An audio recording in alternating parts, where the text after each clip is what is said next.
स्वागत है आपके YouTube channel science magic classes में। हमारी जो क्लास होने वाली है वो होने वाली है साइंस की क्लास। जो अपन कक्षा 10 का जो सिलेबस है अपना वो अपन देखेंगे। यानी कि अपना जो सबसे पहला चैप्टर है रासायनिक अभिक्रिया एवं समीकरण, तो उसके बारे में अपन अध्ययन करने वाले हैं। अपन एक एक शब्द को एक एक पॉइंट को बड़ी डिटेलिंग से पढ़ेंगे। यहाँ की अपन एक जीरो से लेकर अपना जो सिलेबस दे रखा है वो अपन पूरा उसके अंदर डिस्कस करने वाले हैं। जीरो से स्टार्ट करेंगे। किसी को ये घबराने की जरूरत नहीं है कि मेरा बेसिक कमजोर है तो मैं कैसे कवर पाऊंगा, मेरे पास कॉन्फिडेंस नहीं आ रहा है पढ़ने का, तो बिल्कुल आपको घबराने की जरूरत नहीं है। आपको पूरी क्लास पूरी ईमानदारी के साथ और पूरे ध्यान से पूरी क्लास को पढ़ लेनी है, ताकि आपका बेसिक भी मजबूत होगा और आपका पूरा चैप्टर वाइज चैप्टर पूरा सिलेबस कंप्लीट हो जाएगा। तो ध्यान से आप अपनी क्लास पर ध्यान से क्लास लीजिए और देखिए। तो अपन शुरू करते हैं अपना जो रासायनिक अभिक्रिया एवं समीकरण सबसे पहला चैप्टर है। रासायनिक अभिक्रियाएं हैं, रासायनिक समीकरण हैं, उनके बारे में उस चैप्टर के बारे में अपन क्या क्या पढ़ेंगे, क्या क्या उसके अंदर होने वाला है। रासायनिक समीकरण होने वाली है, हमारे आसपास में जितने भी परिवर्तन होते हैं वो कैसे परिवर्तन होते हैं, कौन से परिवर्तन होते हैं, कौन से परिवर्तन को अपन कौन सा नाम देते हैं। तो अपन चलो अपन स्टार्ट करते हैं सबसे पहले अपना चैप्टर। तो सबसे पहले अपना चैप्टर है रासायनिक अभिक्रिया एवं समीकरण, जिसमें अपन को सबसे पहले देखना है रासायनिक अभिक्रिया। अब जब आपके पास रासायनिक अभिक्रिया की जब बात आती है तो आप क्या बोलोगे? तो आप बोलोगे कि रासायनिक अभिक्रिया वह उसको बोलेंगे कि कोई भी पदार्थ, किसी भी पदार्थ में यदि कुछ चेंज हो जाए, क्या हो जाए? चेंज। तो किसी भी अभिक्रिया में या किसी भी पदार्थ में चेंज हो जाना क्या है? रासायनिक अभिक्रिया है। क्या है? रासायनिक अभिक्रिया। तो किसी भी पदार्थ में चेंज होना, तो अपन बोलेंगे कि अभिक्रिया का मतलब क्या होता है? चेंज। क्या होता है? चेंज। किसी भी अभिक्रिया में क्या हो जाए? चेंज हो जाए, कोई परिवर्तन आ जाए। मान लो कि कोई पदार्थ पहले कैसे था, फिर उसमें कोई भी रिएक्शन वगैरह हुई, वो पदार्थ बदलकर कैसा हो गया, इसमें कि अपन बोलते हैं रासायनिक समीकरण। यानी अभिक्रिया भी बोल सकते हैं कि कहने का मतलब उसमें क्या आ रहा है? चेंज आ रहा है, परिवर्तन आ रहा है, यानी वो पहले जैसा नहीं रहता। समझ गए? तो अपन सबसे पहले रासायनिक अभिक्रिया की बात करते हैं। तो रासायनिक अभिक्रिया में बोलेंगे किसी भी पदार्थ में होने वाले परिवर्तन, यानी पदार्थ के अंदर कोई भी परिवर्तन हो जाए, उस पदार्थ में कोई भी परिवर्तन हो जाए, अपन उसको क्या बोलेंगे? रासायनिक अभिक्रिया बोलेंगे। जैसे मान लो कि अपन फॉर एग्जांपल के रूप में बात करें, दूध का दही में बदलना। दूध का दही में बदलना, हम दूध होता है उस दूध को जमाते हैं, जमाने से क्या बना? दही बन गया। पहले वो क्या था? दूध, फिर क्या बन गया? दही, यानी उसमें क्या आ गया? चेंज। क्या आ गया? चेंज। चेंज को अपन बोलेंगे इसमें क्या हुआ है? परिवर्तन हुआ है। लोहे पर जंग लगना, तो लोहे पर जंग लगती है, तो लोहे पर जंग लगना भी क्या हमारा? एक परिवर्तन। तो दूध का दही में बदलना, अपन कह देंगे कि दूध का किसमें बदल गया? दही में बदल गया। तो दूध का दही में बदलना अपनी क्या है? रासायनिक अभिक्रिया है। क्या है? रासायनिक अभिक्रिया। अपन कहेंगे दूध का दही में बदलना अपनी क्या है? रासायनिक अभिक्रिया है। अपन कहेंगे कि लोहे पर जंग लगना, तो लोहे पर जंग लगना जैसे मान लो कि आयरन होता है, उसके साथ ऑक्सीजन और जल की क्रिया हो जाती है। किसकी क्रिया हो जाती है? ऑक्सीजन और जल की क्रिया। तो ऑक्सीजन और जल को अपन क्या कहते हैं? कि अपन बोल सकते हैं कि आयरन यानी Fe+O2। क्या? Fe+O2, साथ में जल के साथ उसकी क्या हो जाए? क्रिया हो जाए, तो लोहे पर क्या लग जाता है? जंग लग जाता है। चांदी पर काली परत का आना, कागज का जलना, ये सब क्या हमारे आसपास होने वाले सभी परिवर्तन है। तो इन सब को अपन क्या बोलते हैं? रासायनिक अभिक्रिया बोल सकते हैं। कोई भी परिवर्तन होता है उसको अपन रासायनिक अभिक्रिया बोलेंगे। अपन अगले पॉइंट की बात करते हैं। जैसे मान लो कि अपने पास रखा है दूध से क्या बनना? दूध से दही बनना। क्या बनना? दूध से दही बनता। ये क्या है अपने पास? दूध। और दूध में आपने छाछ डाल दी। छाछ में क्या होता है? लैक्टोबैसिलस जीवाणु होता है। कौन? लैक्टोबैसिलस। तो लैक्टोबैसिलस जीवाणु होता है और इससे क्या बन गया, दही का निर्माण हो गया। तो दूध से दही का बनना अपना क्या था, रासायनिक परिवर्तन। अपन बात करते हैं अगले पॉइंट की। तो अपन कहेंगे कि जो अगला पॉइंट आता है अपना परिवर्तन का, किसका आता है, परिवर्तन का। तो आप बोलोगे कि सर कोई भी हमारे आसपास में कोई भी परिवर्तन होता है, हमें ये कैसे पता चलेगा कि वो कैसा परिवर्तन है। परिवर्तन तो होते रहते हैं, परिवर्तन तो होते हैं, हर चीज में परिवर्तन होता है, लेकिन वो कैसा परिवर्तन है उसका अपन अनुमान कैसे लगाएंगे। तो सबसे पहले तो सर ये बताओ कि परिवर्तन होते कितने हैं। तो मैं बोलूंगा कि अपन जो चैप्टर के अनुसार, अपने सिलेबस के अनुसार पढ़ते हैं, वो कितने परिवर्तन पढ़ेंगे, 2 प्रकार के परिवर्तन। कितने प्रकार के, 2 प्रकार के परिवर्तन पढ़ेंगे। एक पढ़ेंगे अपन भौतिक परिवर्तन। कौन सा परिवर्तन पढ़ेंगे, भौतिक परिवर्तन। एक पढ़ेंगे अपन भौतिक परिवर्तन। अपन पढ़ेंगे सबसे पहले भौतिक परिवर्तन। तो ये भौतिक परिवर्तन क्या होता है, इसके बारे में अपन अध्ययन करने वाले हैं। सबसे पहले भौतिक परिवर्तन के बारे में देखेंगे। भौतिक परिवर्तन क्या होता है, यानी हमारे आसपास में होने वाले परिवर्तनों में से एक क्या है, भौतिक परिवर्तन। एक पढ़ेंगे अपन रासायनिक परिवर्तन। भौतिक परिवर्तन का मतलब आप अगर सीधा सा जानना चाहो तो बोले कि सर अगर हम ऐसे डायरेक्ट उसको याद रखना चाहें तो कैसे याद रखें, क्या करें। तो देखो सिंपल सा, आपको बाहर से यानी देखने पर, उसको देख लिया और देखकर अपन बता देंगे इसमें ये परिवर्तन, समझ गए। देखने पर पता चल जाए तो वो परिवर्तन भौतिक परिवर्तन। अब देखने पर क्या पता चलेगा, तो अपन बोलेंगे उसमें रंग बदल गया। मान लो सर पहले वो गोरा था अब वो काला हो गया, ठीक है। उसमें कोई खुशबू में परिवर्तन आ गया, सर उसकी अवस्था में परिवर्तन आ गया। अवस्था में परिवर्तन कैसे, मान लो कि वो ठोस था, ठोस से आप द्रव्य में बदल दिया। बोले सर द्रव्य होगा तो द्रव्य को आप गैस में बदल दो। बोले सर गैस होगी तो गैस को द्रव्य में बदल दो। अवस्था तो 3 होती है, ठोस में बदल दो। ये से परिवर्तन को भौतिक परिवर्तन बोला जाता है। बोले सर और क्या, अरे रंग बदल जाएगा, क्या रंग बदल जाएगा, और क्या, अरे उसकी अवस्था बदल जाएगी, उसकी गंध बदल जाएगी, खुशबू बदल जाएगी। ऐसे परिवर्तनों को अपन बोलते हैं भौतिक परिवर्तन। कैसे परिवर्तन, भौतिक। रासायनिक परिवर्तन, बोले ये क्या, जब सर बाहर से देखने पर हमें पता चल गया कि उसका रंग रूप देख के अपन ने बता दिया कि ये परिवर्तन होने वाला है भौतिक परिवर्तन।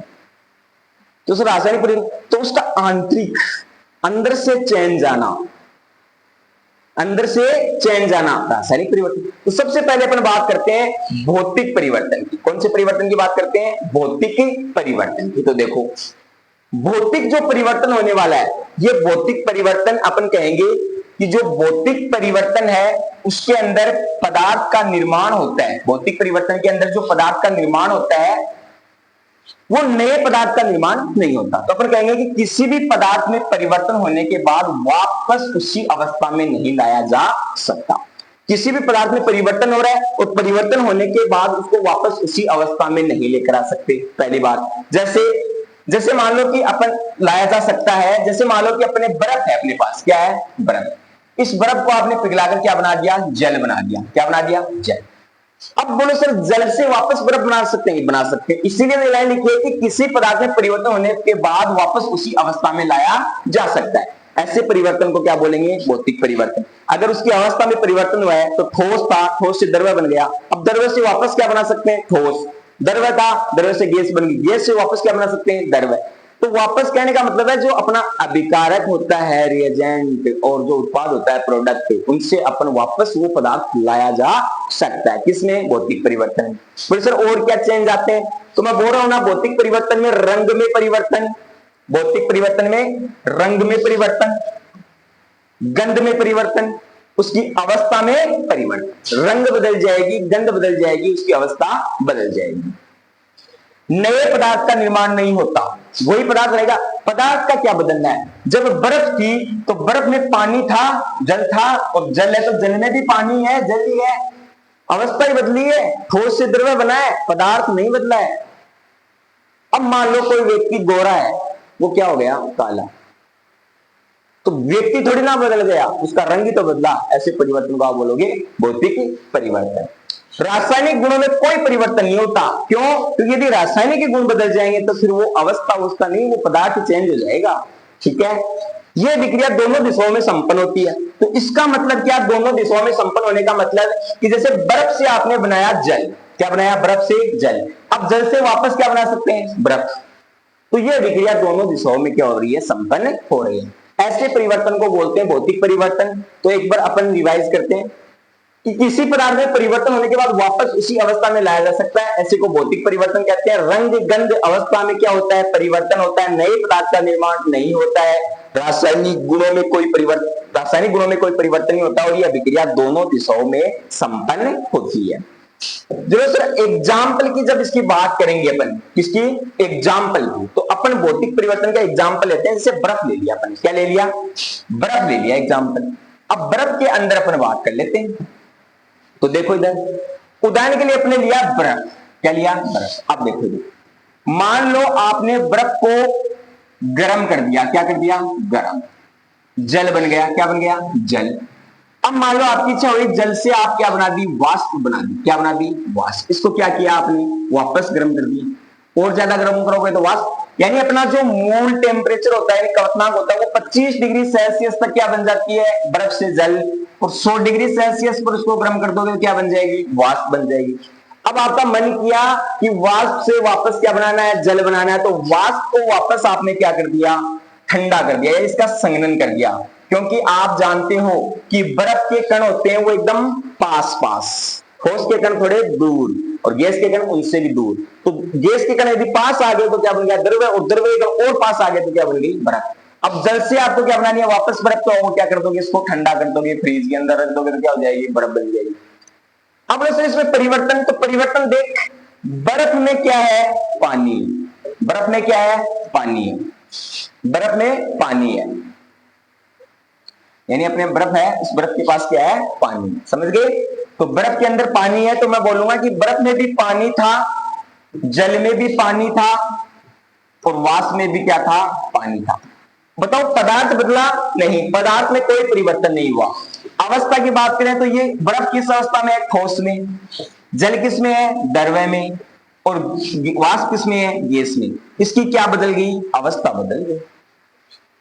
पदार्थ नहीं बदला, अवस्था बदल गई, यानी ये तो है पदार्थ, तो पदार्थ नहीं बदला लेकिन अवस्था बदल गई। पदार्थ नहीं बदला लेकिन अवस्था बदल गई। ऐसे परिवर्तन को कैसा परिवर्तन बोलेंगे, भौतिक परिवर्तन बोलते हैं। चलो अपन आगे नेक्स्ट बात करते हैं, अपन आगे बढ़ते हैं रासायनिक परिवर्तन, दूसरा परिवर्तन। तो भौतिक परिवर्तन समझ गए कि बाहर से अपन कोई भी चेंज देखते हैं, कोई भी परिवर्तन देखते हैं, उसको अपन भौतिक परिवर्तन बोल देते हैं। अब बात करते हैं रासायनिक परिवर्तन क्या होता है। तो रासायनिक परिवर्तन की बात करें तो रासायनिक परिवर्तन के लिए अपन कहेंगे कि इसके अंदर जो पदार्थ बन गया वो सो बन गया, उसको वापस चेंज नहीं किया जा सकता। तो बोलेंगे इस प्रकार की अभिक्रिया में रासायनिक गुणों में क्या होती है, रासायनिक गुणों में परिवर्तन होता है। क्या होता है, रासायनिक गुणों में परिवर्तन होता है। अगर रासायनिक गुणों में परिवर्तन होता है तो अपन क्या कहेंगे कि इसमें पदार्थ को मूल अवस्था में नहीं लाया जा सकता। ये मेन बात है। कहने का मतलब कि मान लो कि जैसे दूध था, दूध को से दही बना दिया, क्या बना दिया, दूध से दही बना दिया। अब लोग सर दूध से दही बन गया, दही से वापस दूध बना सकते हैं क्या, नहीं बना सकते। तो उस पदार्थ को आप वापस उस अवस्था में ला सकते हैं क्या, नहीं ला सकते। कौन से परिवर्तन में, रासायनिक परिवर्तन में। क्योंकि रासायनिक परिवर्तन में पदार्थ ही चेंज हो जाता है, और पदार्थ चेंज हो जाता है तो वापस उस अवस्था में नहीं आता, तो उसके रासायनिक गुणों में परिवर्तन हो जाता है। इसमें पदार्थ को मूल अवस्था में नहीं लाया जा सकता। दूसरा, नए पदार्थ का निर्माण होता है। नए पदार्थ का निर्माण कैसे, बोले सर दूध था, दूध को किसमें बदल दिया, दही में, नया बना, नहीं बना, दूध अलग है और पदार्थ दही अलग है, तो नया पदार्थ बन गया। अभिक्रिया एक ही दिशा में संपन्न होती है। एक दिशा में संपन्न होने का मतलब क्या है, देखो इधर कि दूध से दही बनाया, लेकिन दही से वापस दूध बना सकते हैं क्या, नहीं बना सकते। तो ये अभिक्रिया केवल एक ही दिशा में संपन्न होती है। एक स्थायी परिवर्तन है। स्थायी परिवर्तन का मतलब ये होता है कि अगर दूध से दही बन गया तो फिर वो दही बन गया, दूध दही से वापस दूध नहीं बना सकते, ये परमानेंट हो जाता है, बन गया सो बन गया। ऐसे परिवर्तनों को अपन कैसा परिवर्तन बोलेंगे, रासायनिक परिवर्तन। कैसा परिवर्तन, रासायनिक परिवर्तन। अब अपन बात करते हैं कि अगर बाहर से देखने पर चेंज तो भौतिक, और अगर आंतरिक गुणों में परिवर्तन तो रासायनिक। जैसे अपन केवल ये एग्जाम में लिखने के लिए अपन बात नहीं बोलते, केवल समझने के लिए बात बोलते हैं। मान लो कि किसी व्यक्ति का एग्जांपल ले लो या फिर कोई और ले लो। मान लो कि एक सेब पहले हरी थी और फिर बन गई लाल। बताओ कैसा परिवर्तन, कैसा परिवर्तन? भौतिक परिवर्तन। क्यों? रंग बदल गया ना, हरी से क्या हो गई? लाल हो गई। अब मैं बोलूं कि यदि सेब है वो बदलकर अमरूद बन गया, क्या बन गया? अमरूद। तो आप बोलोगे सर ये तो पदार्थ बदल गया, तो ये क्या परिवर्तन हुआ? रासायनिक परिवर्तन। तो इसका मतलब है कि ऊपर से देखने पर पता चल जाए तो भौतिक और आंतरिक गुणों में परिवर्तन हो जाए तो रासायनिक। अब रासायनिक गुणों का, रासायनिक परिवर्तन का अपन एग्जाम्पल करते हैं। क्या करते हैं? एग्जाम्पल। तो देखो, रासायनिक गुण का एग्जाम्पल करने के लिए अपन सबसे पहले देखते हैं कोयले का दहन। जैसे मान लो कि अपन ने लिया कोयले का दहन, तो कोयले का दहन लेने के लिए अपन बात करते हैं कि कोयले का दहन, जैसे मान लो कि कोयला होता है, क्या होता है? कोयला। कोयला के अंदर क्या निकलता है? कार्बन। अगर आप कोयले को जलाओगे तो क्या निकलेगा? कार्बन निकलेगा। तो अपन बात करते हैं कि यदि कार्बन की अभिक्रिया आप किससे करवाओगे? ऑक्सीजन से। किससे करवाओगे? ऑक्सीजन से। तो बनेगा कार्बन डाइऑक्साइड। क्या बनेगा? Carbon dioxide. Carbon dioxide gas बन गई। क्या बन गई? Carbon dioxide gas. ठीक है। अब अपन बात करते हैं कि कार्बन यानी कि सी का, कार्बन को किसे लिखते हैं? सी से। ऑक्सीजन O2 और ये मिलकर क्या बन गई? CO2। कार्बन था पहले और अब बन गई गैस। क्या बन गई? गैस। पहले कार्बन था, कोयला था, अब बन गई गैस। पूरा पदार्थ चेंज हो गया। क्या? पहले कार्बन एक ठोस अवस्था में था, अब उसको जलाने पर गैस में बदल गया, CO2 में बदल गया। CO2 बन गई कार्बन डाइऑक्साइड गैस। पदार्थ चेंज हो गया। ऐसे परिवर्तन को क्या बोलोगे? रासायनिक परिवर्तन। क्या? रासायनिक परिवर्तन बोलेंगे। अगली बात करते हैं रासायनिक अभिक्रिया के कुछ एग्जाम्पल। क्या? रासायनिक अभिक्रिया के कुछ एग्जाम्पल की अपन बात कर लेते हैं। ठीक है। तो रासायनिक अभिक्रियाओं के एग्जाम्पल की बात करते हैं अपन। ये तो अपने कर लिया। अगला देखते हैं। हाँ, एग्जाम्पल। दूध से दही जमना। अपने बता दिया कि यदि पहले पदार्थ दूध था, अब बना दिया दही, पदार्थ ही बदल गया। बोलो कैसा परिवर्तन? रासायनिक परिवर्तन। लोहे पर जंग लगना, ये कैसा परिवर्तन? रासायनिक। भोजन का पकना, अगर एक बार आपने भोजन पका लिया तो उससे वापस आटा नहीं बना सकते। रोटियां सेक ली तो वापस बना सकते हो क्या? किसी ककड़ी को बिनार कर आपने सब्जी बना ली, वापस ककड़ी बना सकते हो क्या? नहीं बना सकते। भोजन का पाचन, एक बार आपने खा लिया और भोजन का पाचन हो गया और उसके बाद कहो कि मैंने तो 2 रोटी खाई थी, मेरी वापस 2 रोटी वैसी की वैसी चाहिए, बिल्कुल नहीं मिलेगी। क्यों? क्योंकि कैसा परिवर्तन है? भौतिक, सॉरी, रासायनिक परिवर्तन है। तो रासायनिक परिवर्तन में जो बन जाता है उसके बाद वापस नहीं मिलता। अपन अगली बात करते हैं कि रासायनिक अभिक्रियाओं की पहचान कैसे करते हैं। ठीक है। जब कोई अभिक्रिया संपन्न होती है तो निम्न के द्वारा पहचाना जा सकता है। देखो, सबसे पहले अपन बात करते हैं कि सबसे पहले पदार्थ की अवस्था में क्या होता है? परिवर्तन। पदार्थ की अवस्था में क्या होता है? परिवर्तन होता है। रंग में परिवर्तन हो जाता है, पदार्थ की अवस्था बदल जाती है, रंग में परिवर्तन हो जाता है। गैस का निष्कासन होता है। क्या होता है? गैस का निष्कासन। अपन जैसे मान लो कि अपन कोई भी अभिक्रिया लेते हैं, जैसे मान लो कि अपन जिंक की अभिक्रिया सल्फ्यूरिक अम्ल के साथ करवा दी। किसके साथ करवा दी? सल्फ्यूरिक अम्ल के साथ। अपने पास बन गया जिंक सल्फेट। क्या बन गया? साथ में हाइड्रोजन गैस निकल गई। क्या निकल गई? Hydrogen gas. अब ये जो हाइड्रोजन गैस निकली है, इसका मतलब है गैस का निष्कासन होता है। कोई भी अभिक्रिया होती है तो उसमें गैस का निष्कासन होगा। ताप में क्या हो जाता है? परिवर्तन। ये है रासायनिक अभिक्रियाओं की पहचान करना। यदि किसी अभिक्रिया में पदार्थ की अवस्था बदल जाए, रंग में परिवर्तित हो जाए, गैस का निष्कासन हो जाए, ताप में परिवर्तन हो जाए, तो ऐसे को अपन बोलते हैं रासायनिक अभिक्रिया, यानी उसकी पहचान हो सकती है इन सबको देकर। ये जितने भी चेंजमेंट अपन को दे रखे हैं, जितने भी चेंज अपन को दे रखे हैं, इनको पहचान लेते हैं, पहचान कर बता देते हैं कैसी अभिक्रिया है, रासायनिक अभिक्रिया है। चलो अपन आगे बात करते हैं। अगला पॉइंट है अपना रासायनिक समीकरण। अब रासायनिक समीकरण को पहचानने का क्या कारण होता है? देखो इधर, जब मैग्नीशियम रिबन वायु की उपस्थिति में, जब मैग्नीशियम रिबन वायु की उपस्थिति में जब मैग्नीशियम रिबन को वायु की उपस्थिति में जलाया जाता है तो मैग्नीशियम ऑक्साइड का निर्माण होता है। ठीक है, अब मान लो कि मैंने मैग्नीशियम की विक्रिया ऑक्सीजन से करवाई, मैग्नीशियम को जलाया, ऑक्सीजन के साथ क्रिया करेगी, क्या बनेगा? Magnesium oxide.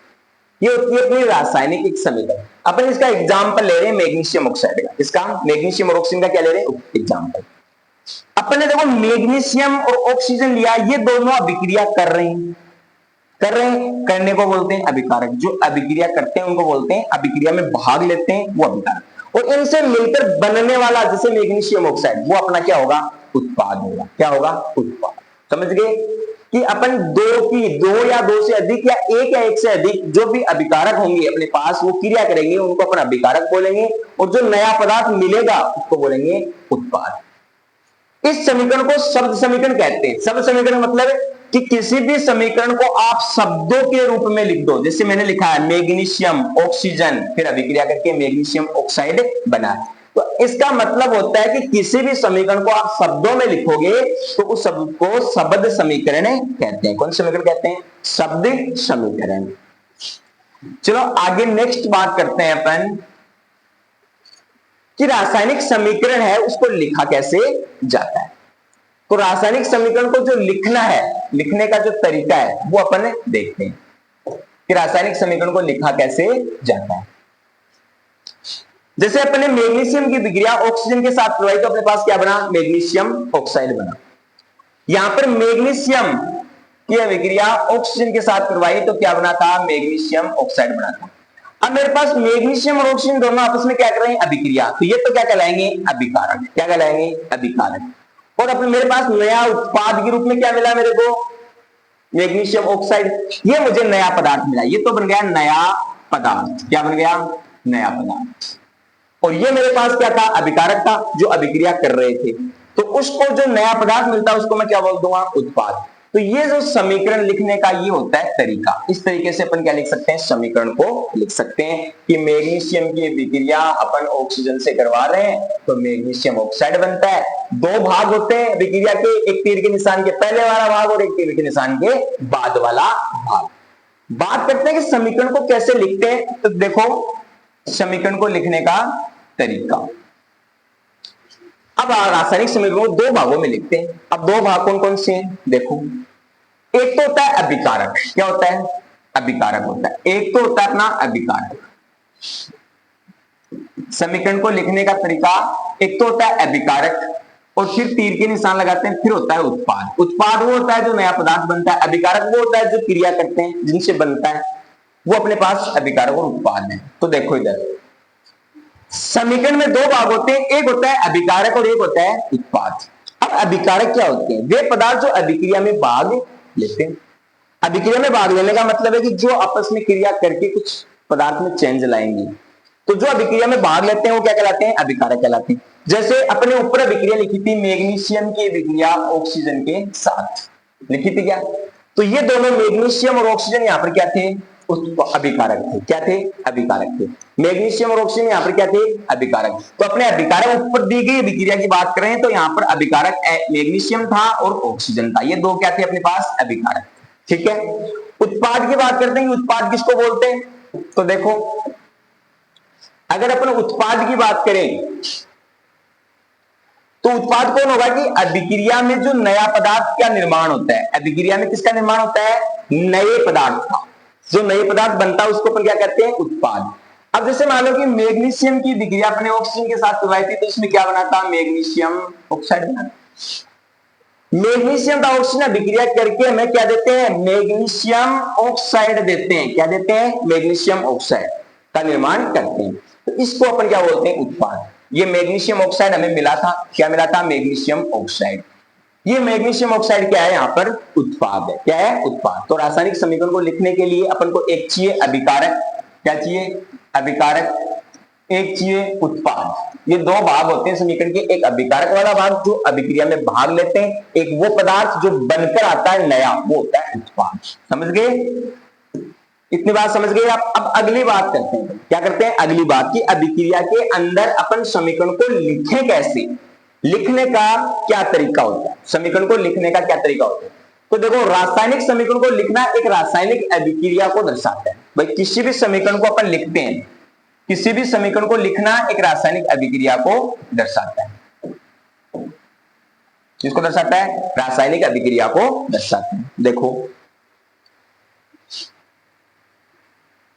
तीर यहां पर आएगा तीर, तो तीर के निशान के पहले अभिकारक को लिखा जाता है तथा उनके बीच प्लस का चिन्ह लगाकर लिखा जाता है। ठीक है, जैसे मान लो मैंने अभिकारक लिखा और अभिकारक की संख्या एक से ज्यादा है तो उसके बीच में मैंने क्या लगा दिया? प्लस।